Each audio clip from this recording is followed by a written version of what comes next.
You heard this morning that data scientists are in great demand. It is the sort of the new quant jocks of Wall Street, and now it's data scientists in the Bay Area and other tech centers. And I have three terrific panelists with me to discuss where these people can be found and the gap that exists between the demand and supply of them.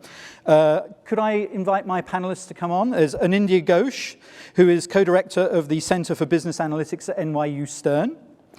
And Annika Jimenez, who is Global Head of Data Services at Pivotal. And last but not least, Sam Hamilton, who is Vice President of Data Management at PayPal. Great. So, like I said, this morning we talked a bit about data scientists and the issue of how you get hold of these rare pearls, because there are very few of them, very few good ones, perhaps.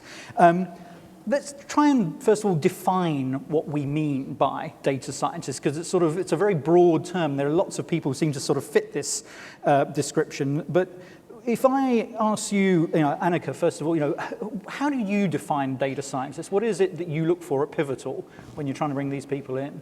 Yeah, so we've scaled out a really great team of data scientists since I started about 2 years ago. So we've gone from roughly 5 to now a global team of about 30. And so we've really had to kind of to almost make it up as we're going along to figure out what is successful. But ultimately, we're really looking for kind of the nexus, obviously, of very, very strong programming capabilities with mathematical and statistical knowledge, right? So as manifested most commonly in kind of machine learning techniques and problem solving.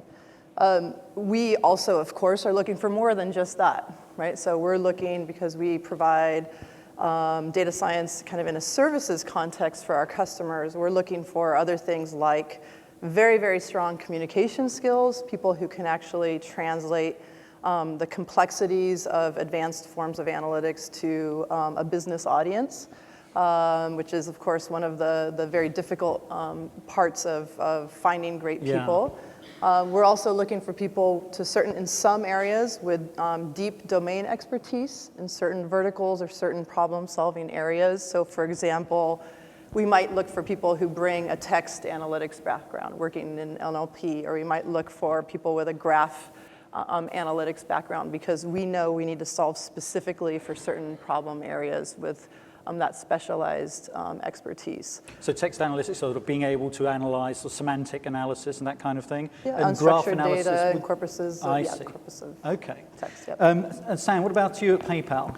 I think it is similar. We have a very strong program, and also the kind of job definition for what a scientist could do, because it's an upcoming field. There's quite a bit of confusion around that. And I would structure that as exactly like what Annika was talking about, 3 different areas that we look for the skills and also for the knowledge. First, the math and statistics, which is pretty common. Being in the commerce industry, the PayPal, we look for some economists as well. There is quite a bit of economics that comes into play in the commerce. And that is the first area. It's more of a knowledge. It's pretty complex nowadays, the solve that we need to bring in, that need to bring in quite a bit of techniques that needs in math, stats, and economics that we need to bring in. The second area, I call it as programming or computer science. Given the volume and variety of data that we have to deal with, people be able to work on platform that's scalable, deal with large amount of data. It's going beyond beyond the Excel spreadsheet people used to use for most of the analysis, and able to deal with the tools and programming languages like Scala, the programming, Your mic is Fast. just cutting out a little bit. Just move that tiny bit up. Yeah, that may be. And Let's see if we can get that to work. Sure. Okay. Is it better? Yeah. And those kind of programming skills are very helpful. The third one is, as you pointed out, as a domain. I call that as a kind of a domain expertise. And there has been a question on, do we really need a domain expertise? So we define that why we need the domain expertise. There are three reasons. One, you should be able to ask the right questions in the business before you go around and do quite a bit of analysis and come up with some solutions. For that, you need to have some knowledge on that. And the second is, you should be able to solve the problem for your domain. The same solve could be different for a different domain. Science is the same, that needs to be customized and needs to be applied to the domain that you have to be in, which could be slightly different for finance to probably medical field to pharmaceutical, slightly different. So we should be able to have some specialization there. Third one, I think it is very, very important. You call it as a communication, Annika. I say that as translating the mathematical models and complex sciences into a business language and business metrics. In English, okay. Yeah. That is a critical really critical skill, right? Yeah. that we need to have, which I think it comes with an experience not from day one, but at the same time we should be able to invest in that. I think it's a very critical skill that we need to have along the way. And when you're thinking about where might I find these people, do you go and sort of try and poach from other companies like Pivotal, or are you sort of, where are they? Well, I think we have been sourcing that successfully in two areas. One, I would say, we go work with the universities and very close collaboration with the top schools in working with the professors, starting with the problem of here is a problem that we have, how we can work with them and their teams, PhD students or graduate students or postdoc students, or that's launch that as a common work that we could do. And eBay Inc. as a whole and PayPal has been very successful in working with a couple of universities. We can source through them. We get them for the summer internship. We can get them as ongoing project, with capacity that we provide in terms of computing capacity that we can compute on. The biggest thing that they are missing in schools is the real data. We should be able to help them. Real data. Their data, real world data, of course, with their PII stripped out. And with the real data, we can get commerce data that they can play around with. So that's one thing. The second thing is, I think, we've been able to attract quite a bit of folks because of the interesting problem that we are working on. And we're talking about, at PayPal, we have 195 countries that we are on, and 125 million consumers that we serve. It's a huge data set that we have. And the interesting problem, not just interesting for the interesting sake, that's a core to the business. Yeah. So such a problem attracts a lot of people that they would be willing to come and work on that.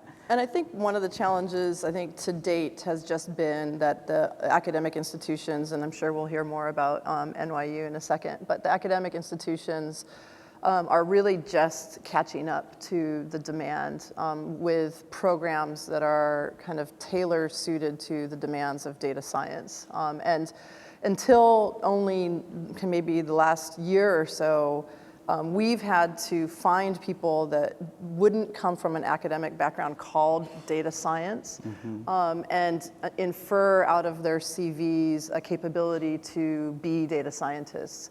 So those people can come from economics, macroeconomics, they can come from bioinformatics. Great, bioinformatics is a great conduit of data scientists for us. Physics, applied math, obviously statistics. But again, in each of those, we're still looking for that union, that ability of both kind of the strong computer science combined with the quantitative knowledge. We're hopeful that now with the launch of a lot of masters of data science or decision sciences or machine learning or PhDs in those programs, we'll have a stronger pipeline of candidates that are really well matched to the requirements that we have, because we think they've been, in essence, a lot of these programs have been listening to what private enterprise needs, Right. and they've been kind of tailoring their programs to Which is a meet that perfect demand. segue to an India. So you're in great demand right now, and your students are in great demand. That's quite a difficult sort of set of skills to develop, right? It's not what a traditional computer science department would develop or a traditional business school would develop. So how is NYU gone around, developing these rare pearls? Right. So earlier this year, we launched a first of a kind program. It's called a Master of Science in Business Analytics. And in the top 20 or so business schools by any rankings, there's probably like 3 schools that have an equivalent program. What this program is doing is it's exclusively training people in about 4 different areas. So when we say statistics, statistics is a pretty wide, big field. Even within statistics, you've got something like econometrics, which is causal modeling, the ability to answer the why question, and then you've got predictive analytics or data mining, which is basically the ability to forecast based on what you have seen now. So we want to make sure that the kind of students we churn out have skills in both predictive modeling and causal modeling, and most likely they'll excel in one versus the other. It's just, I don't have a good way of explaining why it's so. It's incredibly difficult to find somebody who can excel in both causal modeling and predictive modeling. Really? Interesting. Yeah, and we've seen this over and over again. So that's one set of skills. The other is the ability to even collect, analyze, and harness data. You can work in companies where data would be given in a platter to you, and then you harness your skills in statistics. Or you can work in organizations where as a data scientist, you might also be asked to collect the data in the first place, in which case you need to have very specific programming skills to process the raw data, analyze it, and then make inferences. So we've got a module that trains people in very specific programming languages like Python, which helps you run many open source software to collect, analyze data. And then third is the notion of data visualization. The fact that Right. It's incredibly important to train people, and it's also hard, but it's important to train people to figure out when they see some patterns and when they're displayed, they need to be able to tell a story. They need to be able to tell a narrative. And data visualization is one of the means to that end. So we also want to make sure that we train people in that. I'd like to just follow up a little bit on the point about kind of the programming, where the programming need really comes in. And Sam, I think you alluded to this too, right? But from our perspective, with Pivotal and the data science team, we're all about big data, right? And we're all about supporting data science in a big data context with a parallel computing environment, which is the Pivotal technology stack, right? So the programming requirement for us isn't so much data sourcing as it is actually parallelizing the analytical computation and pushing that into the distributed computing platform. I think a lot of people are still really hung up a little bit on kind of the old paradigm of analytical execution where they're extracting samples of data, putting it on a desktop server, and they're still using a lot of the old school kind of memory-based analytical toolkits. Our whole paradigm shift here that is the promise of big data is to leverage the distributed computing innovations that we're getting from Hadoop, from MPP, whatever. And that's where the programming requirement actually kicks in. It's taking a problem and figuring out how to parallelize it across many different nodes, whether it's in a MapReduce paradigm or a relational data paradigm, and then executing algorithms in that context. That's a heavy programming requirement above and beyond kind of algorithms. Yes, absolutely. I think, I look at this as a time to value for the data. The data that we collect, it's not like a sequencing, let's go through that a month, we'll create this set of data, then we'll have another scientist look at it, let's create that model. Those days are gone. I think we're talking about collecting data, and even when you talk about the big data, I would say there is a fourth V that we are looking at, volume, variety, and velocity. There's a virtual. People are asking, make the data available anytime, anywhere, at any format that I want that to be. That makes that to be, don't have time and latency capability, latency, Right. luxury that we have to introduce many people to do those kind of tasks. That's why the successful scientists are the one who will be able to operate on the data and deal with the programming and get the data as you were talking about. And it's interesting, you were saying earlier on sort of, we should give students data. So how easy is it to get companies to give you tons of data that's meaningful, that produces outcomes that students work on that actually are like real world examples? Right. So that's a great question. So, I run a center at NYU called the Center for Business Analytics, and part of my job as the director is actually to act as a matchmaker between the industry and academia. So just like what Sam was alluding to, we are putting together, collaborations with industry. So let's say PayPal wanted to find an answer to a question based on a data set that they have. They come to us, and being in academia, I know the world's best experts in that particular domain.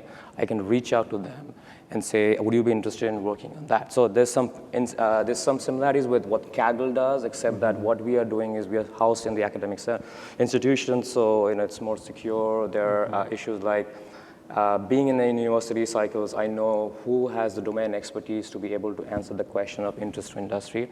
So we see a lot of interest amongst industries to come to our center and say, can we collaborate with you, where we give you a data and you find the best brains who can work on our data sets of problems of mutual interest. So 2 years back, it wasn't that they weren't that forthcoming. Right. Now they are. It's like we can't keep up. It's like that. It's just a good problem to have. And, I think the same thing. My experience has been working with the universities are that it's a great opportunity to collaborate. They're looking for data. We're looking for the brains to work on them. Right. So putting them together is a fantastic opportunity. And I would say, the concept of internship has been really good. I want to go on the lump and say we need to have externship. Right. And the folks coming and working with the industry, not just on the university alone, and develop that as start that as an internship, develop that as an externship. Would love to have a couple of years as part of their research program. Take a look at the real world problem and show how much revenue that we can show, how much of an experience improvement that we can show. That could be part of their PhD, and it's a real world case. So that's very valuable for us. It's actually an interesting development with the concept of internships. Typically, we think of internships as undergraduate students or master's students doing an internship.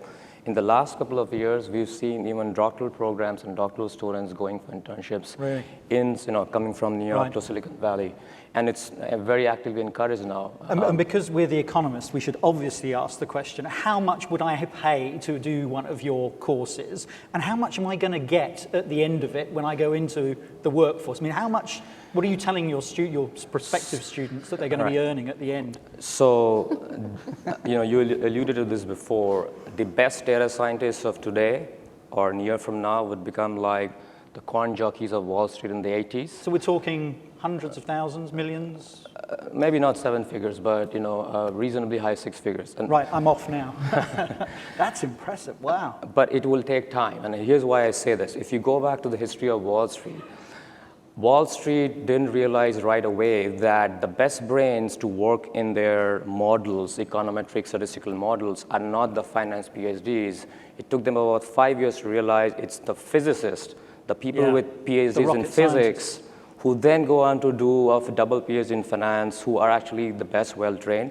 It's because of the fact that they have an order of magnitude better sense for estimation issues because of the background in physics. Well, they did until 2008. Then it sort of went slightly skew-whiff. But up to that point, if they'd been trained by you, it would be much easier, I'm sure. Yeah, I wasn't there. Oh, you weren't there? Okay.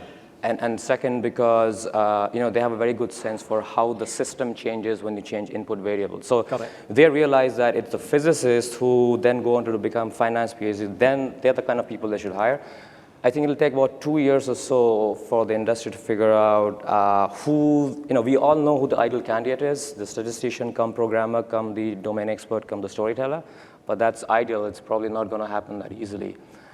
If you find anybody who has at least 2 of these 3 skills, you are going to pay him really, really well to keep him or her. Can I just add one last little comment? I think for those of you who are beginning to think about building your own data science capability, it's also really important that you not leave out of that your existing talent, right? So you have, many of you, very strong statisticians, folks that used to call themselves data miners, or business BI analysts. They all have paths towards data science that they could be carving. And there are programs, certification programs and other educational tools at your disposal to map to those people. And you're going to need not just a single data scientist. You're going to need a team of data scientists, and hopefully you have the mandate to drive the investment in that talent. But you also want to make sure you have. You're really bringing in kind of the institutional domain knowledge from your talent pool and kind of empower them with additional training to get them close to that. I think that's a very important aspect of it. And I may probably do a very quick. Internally at PayPal, what we have is a Step Up program, which is basically a roadmap for the career growth for the individuals. We have that as part of that to show what it would take to be a So there's an PayPal internal scientist. roadmap you can go there. Exactly. I'd like to take some questions from the floor, because anyone who wants to know how to make $800 to $1 million, I would be asking questions. This gentleman over here is a first taker. So I recognize you. Oh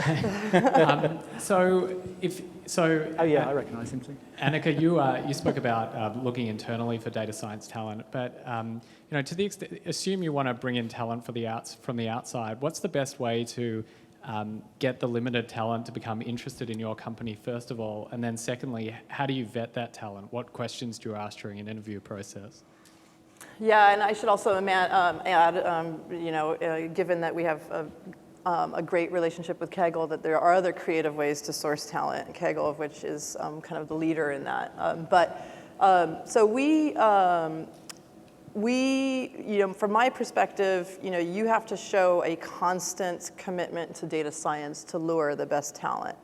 And if you're trying to lure what you think is going to be a great data scientist to your team, and you're wavering, or your boss is wavering, or your executive board is wavering on its commitment to data science and actually building out the data infrastructure to support the work the data scientists will be doing, then you're not going to be able to lure the best talent. It's just, I personally can sniff that out. I don't want to work with a company that doesn't have that commitment. Just a signaling thing. And I think you then, we have our own hiring and recruiting process. We have a data science data test with a data set that we give folks to do before they even get to the room. They have to come and do a technical presentation to my team. So we have multiple kind of gates through the process before we're going to actually make an offer. It's probably absolutely. I think we do that as a three-step process. One is preparing the organization to be a data-driven organization. Yep. If not, it's going to frustrate people that you're going to bring in. Second, hire the top talent. Bring the best that you can get to. And third, enable them. How do you enable them? In three ways. One, find a mentor internally if the people are coming from outside, to make sure that they can get to the domain knowledge very quickly and knows what to find where. And second, provide them a computing and storage capacity. Don't limit them on what they can get. You need to make them available for them. Third, and making sure they get enough support and got the right problem to solve on. Those are some of the folks coming from academia for the industries solving complex problem. They need to have a challenging problem to solve. Right. So you've got to remotivate them. That's right. Can I get a couple more questions? There's one over here. So if it's impossible to find an individual that has the deep quantitative skills, the why skills, the econometrics, the causality skills, and the domain knowledge all in one person, how do you assemble teams, or how do you enable the right kind of collaboration or process to combine the strengths of these individuals in such a way that you can get the results focusing on the strengths of the individuals? Yeah, so I guess I have pretty strong opinions about not making the data scientists kind of the savior of your company, right? So we've highlighted a bunch of things that we're looking for in data scientists, and the likelihood that you're going to find all of them in any one human is fairly minimal, right? And so if you have enough of the luxury of being able to invest in a team, you can start finding ways to make those strengths and weaknesses complementary to each other, so that the net capability of the team is sound. But you also have to look at things like engagement managers, people to interface with the business and drive commitments from them to the work the data scientist is doing. You have to have the right executive sponsor, if not kind of a chief data officer, something akin to that that can really push commitments on all parties that need to be part of the process. So it's very much a holistic village that you need to start cultivating. Many people playing new roles that will be new to many of your organizations, but they're all absolutely fundamental to success of data-driven initiatives. And keeping with her notion of teamwork, even in the Master of Science program that we just launched, there's a year-long capstone project requirement where each project is done in groups of 4, and we try and make sure that each individual excels in one area and complements the other. So one person could have great skills in statistics and secondary skills in programming. The second one is the other way around. The third person is a great storyteller, has great data visualization. Exactly, And that's most likely how things will unfold in the industry. Sure, starting with the teamwork works, but they develop the skills along they the learn way. from each other. And they'll become mentoring each other and get better. That some skills are hard skills, harder to find. The other ones can be developed along the way. Okay, great. Any other questions? There's one here, I think. There's a gentleman with his hand up. Can we get a... Oh, there's one, sorry, first one there, and then should we just squeeze 2 in quickly? Sure. The key to luring the top talent and keeping the top talent is providing them beyond a nice salary, is providing them with interesting, engaging projects. So my question is twofold for PayPal and Pivotal. What type of projects are your data sciences actually working on these days? And are those the types of projects that lure and retain people? Sure. I think I'll start with PayPal. PayPal, we have the 2 kinds of data science problem. One is the horizontal data science as a data science problem in terms of how we can get the data, what are the different techniques that we can use, machine learning to all the way across different areas. The second is the business-specific risk and fraud detection. This is nothing but a massive graph problem. How we can get that, how we can employ different science and algorithms to detect that. That's a huge problem and an opportunity, if you would.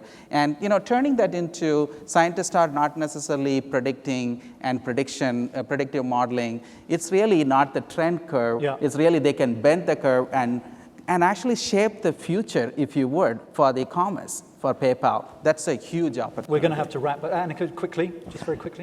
Just building on that, we're present in just about any vertical you can imagine, right? So the promise of big data and data science applied to any vertical in the private sector is project work that my data scientists are involved in. So it's all transformative from gene sequencing to drill rate of penetration based on telematics for oil and gas. There's anything you could even dream of, we're very likely already working in that area. Terrific. Ladies and gentlemen, please thank my panelists.